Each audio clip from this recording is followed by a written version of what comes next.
Hello and welcome to this week's Comic Roast. I'm your host, Scott. You can find me on Twitter at XOrsonX, and I'm here with Mike. You can find on Twitter at Review and Roast. You can find us on Facebook at facebook.com/Review and Roast, and you can find us on Instagram at instagram.com/Review and Roast. Nailed it.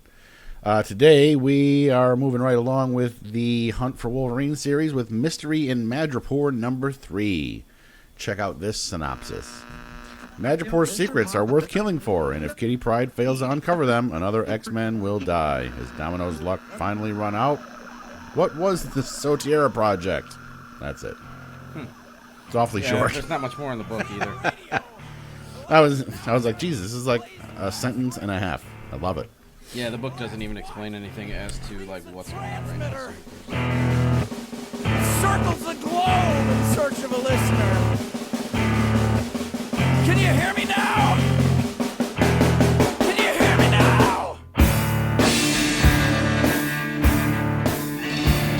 Yeah, so this is the, I guess you could say, the Lady X-Men taking off to Madripoor because they were going to originally, in book 1, they got together to go to Madripoor to see Magneto to find out what he knows about the disappearance of Logan. And then they found out that that was all a big sham. And then you find out all of the lady villains. I couldn't begin to try and name everybody in this book. There's so many. But, you know, they've captured, quote unquote, why am I having trouble with Magneto's name, for Christ's sake? So they captured Magneto, they got him, and then they pounced on the female X-Men, and they took Rouge and Storm, and they're holding them captive. And Domino and I believe Kitty Pride got away. Blah, blah, blah.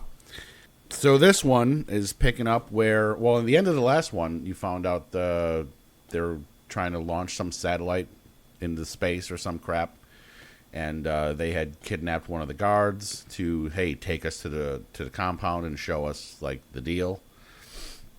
So this one basically picks up there where they're bringing this guy. He was, you know, the math scientist, I believe, or Right. something weird they call him like that. Flight patterns and all that baloney. Right. So so they can launch their satellite, which I don't know. He was the guy they found when they did their little Night on the Town issue. Right.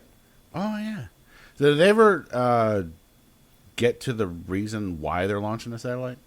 Global domination, dummy. Moving on. Nailed it. So they are getting ready to launch this thing as Domino and Kitty Pride are going in to try and stop the launch of the satellite in question. What's the pink one with the brain Mind dome? Blast or something? Mind. Well, whatever. I think it was Mind Blast. She's the one that is basically subdued, I guess you could say, Magneto to the point where he's just kind of, he's Right. just sitting there, not being a bother, not thinking about trying to leave. And as the leader of the group there, I forget which one it is, she gets a phone call from her boss, and he's like, "Hey, this shit's supposed to launch." She's like, "Yeah, well, it's raining, and that can throw off this, and we could destroy the entire project just because you can't wait until the rain stops." And he's like, "Yeah, there's more important shit going on. Make it happen. You've got the team that can do it. Blah blah blah." Meanwhile, Domino and Kitty Pride are in there trying to sneak their way around, and they catch Mind Blast or whatever the fuck her name is.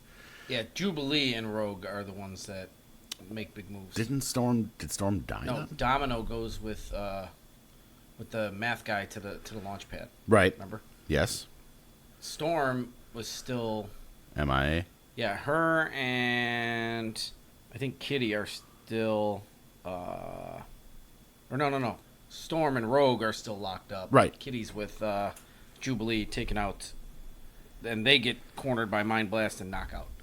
Yes. That's what happens.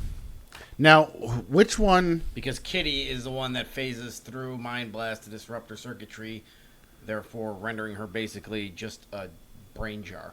Yeah. Which is awesome. Yeah, because they actually use that term, I believe. Something like that. It was pretty awesome. Oh, yeah. Oh, actually, yeah, she does say brain jar. Yeah. You know, I haven't decided if your weird ass brain jar is cool or fucking gross.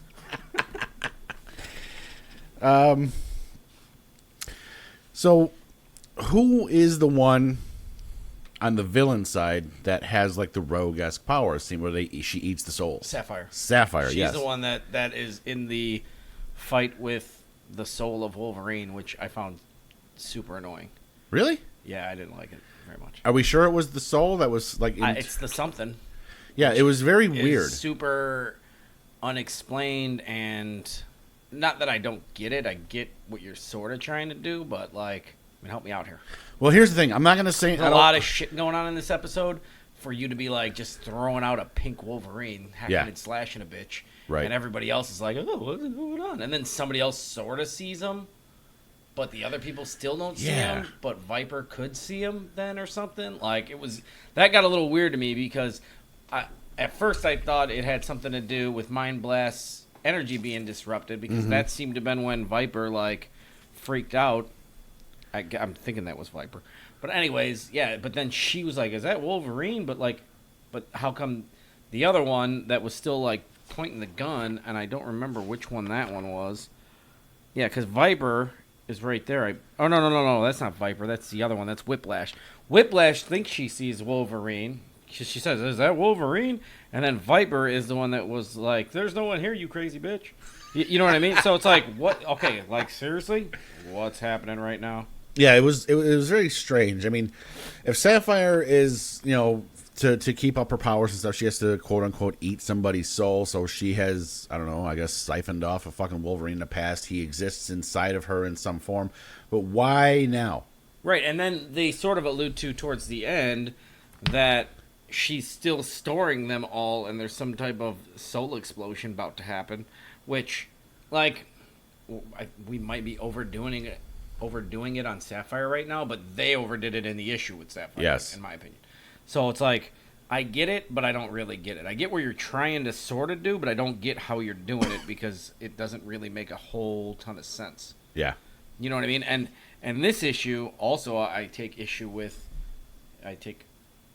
this issue, is, like, the problem is, I feel like they're getting lazy in the drawing of women's faces.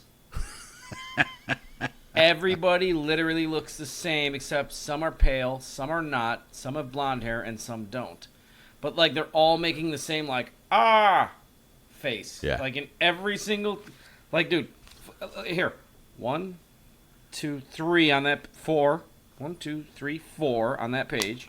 Okay. 1. Okay, there's not any faces. Oh, 2 on them.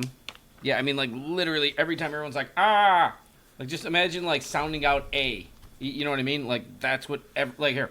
1, 2, 3, 4, 5, 6, 7 and a half. You know what I'm saying? Like, I get it. We're all fighting and we're making big moves. But can't somebody just grit their teeth sometimes? You know, I don't know. It's like everybody's face literally looks the same. For me, it's hard to distinguish between a couple of the characters. Well, yeah, it's not only other outfits. Like, Whiplash and Viper are literally have the very similar outfits, which is fine. And one's got brown hair, one's got blonde hair. I get it. Like, that's fine. But, every woman's facial features are identical. But that's the art style of this drawing, so I can't really fault it either. Because this is a particular style of art in facial drawings, and that's where you get left with this. Because it's sort of and I'm no, like, art drawing aficionado type. But it's the style of drawing like this where it's more featureless. Yeah. I guess is the best way to put it. So, but even, the eyes, everything. I mean, you can go to 3 different eyebrows and they're all drawn the same. And it got to the point where I started, like, double checking because it's like, man, did they literally just draw her the same as her?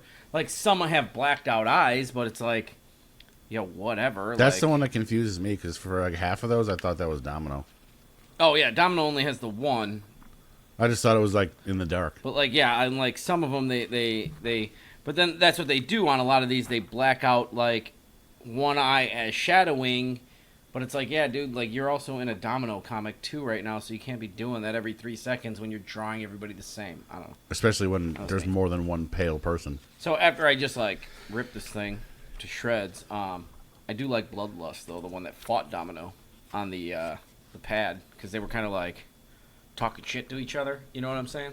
And, Right. Like, karate kicking, and she's literally got her suit painted on her. So, being a creeper that I am. Right. There was something else about this. And I don't remember if she actually, what kind of power she actually had, Bloodlust. I'd have to go back to the first book. No, I think she's just a savage. I think she's just, like a pretty good assassin. So, a pretty good matchup for Domino, which was actually pretty fun. So, I dig that part. And then Magneto gets out. Yeah. Spoilers. But obviously, once they disrupt Mind Blast, blah, blah, blah, blah, blah. So he gets out. Obviously, we're now towards the end of the issue. And Then you get the weird pink fight. yeah, and then you got this, good old Patch fighting Sapphire. Well, not really. More or less just mauling Sapphire, I guess is a better way to put it. So, yeah, so I don't know what was really going on with that, and I don't want to get too crazy because I'm already, like, rambling like an idiot. But this book actually, I'm not saying it disappointed me. I think I'm getting overly critical as we're going in, and I'm... They're leaving so much on. I mean, you want to have like the big reveal in the last issue, but you got to give us something. Well, I don't even mind that. It's just there's a lot going on. I'm just saying, not a lot to happen. If the one part that kind of just didn't make sense to me was she's been eating souls forever. She has nothing to do with Mind Blast. She doesn't like help her control it. So why all of a sudden is she dorking out? It doesn't add up. I mean, I'm sure they'll try to answer it. Unless it had something to do with Psylocke, maybe. Well, I have so other questions, that but could I'm be a going to theory. save those for next week because they happen in the next issue. But I do want to bring it back to this one. So tune in next week to find out what's in my brain right now. And I think next week we probably are going to do all 4 number 4s together to round out the series leading up to the final Wolverine number 1 Dead End. Yeah, good call bringing that up because I almost forgot. Yeah, me too. So yeah, next week we're going to knock out all 4 of the last 4. So we're going to conclude all of those, and then we'll have the one finale after then that. we'll have it all fresh and have all the info in hand. Yeah, it'll be a great episode. So tune in. Oh yeah, it's gonna be riveting. So on this one, for a book that started out being my favorite, it's dropped every week, and now it's dropping again. What did we have it at last time? Last time I was a 7.5, you were a 6.5. I am down to a 6.5 on mine. I'm gonna stay with 6.5. For all my bashing, it's good. Yeah, well, a lot of your bashing was sometimes it's hard to distinguish the characters, but if you read it close enough and just look around a little bit, you can kind of oh yeah, okay, this was this No, it's not that. I'm person, just and- annoyed with the laziness of the art. Like, I get it. You got to, like, crank these things out. But, I mean, Jesus Christ, like, get a new eyebrow. That's all. Right? Give somebody a unibrow. It's not that hard. I mean, like, they're literally... I mean, you can go page to page. I mean, they're exactly... I mean, it's... They straight up just drew a lot of the same faces and just colored them different. You're a fucking tracer. Yeah. Little chasing Amy humor. No? Anybody? All right, so there you have Mystery in Madripoor number 3. You can find me on Twitter at XOrSNX. You can find Mike at Review and Roast. And you can find us on Facebook, facebook.com/reviewandroast. Don't forget you can go to reviewandroast.com to read movie reviews and stuff. TV series We'll all be getting reviews. updated shortly now that we're going to be back on track here in the next couple of weeks. Hopefully. Yes, hopefully. I have a few series as I got to get up there, but I'm just, whatever. Lazy. Also, there was one more thing I wanted to, maybe not. Whatever. Oh, yeah, and you can find all of our podcasts at comicrose.com. So until next week, don't forget next week is going to be all 4 of the final 4 issues before... Then the week after that will be the conclusion, and then we will move into new territory. Dun, dun, dun. So, tune in next week, and until then, have a good one.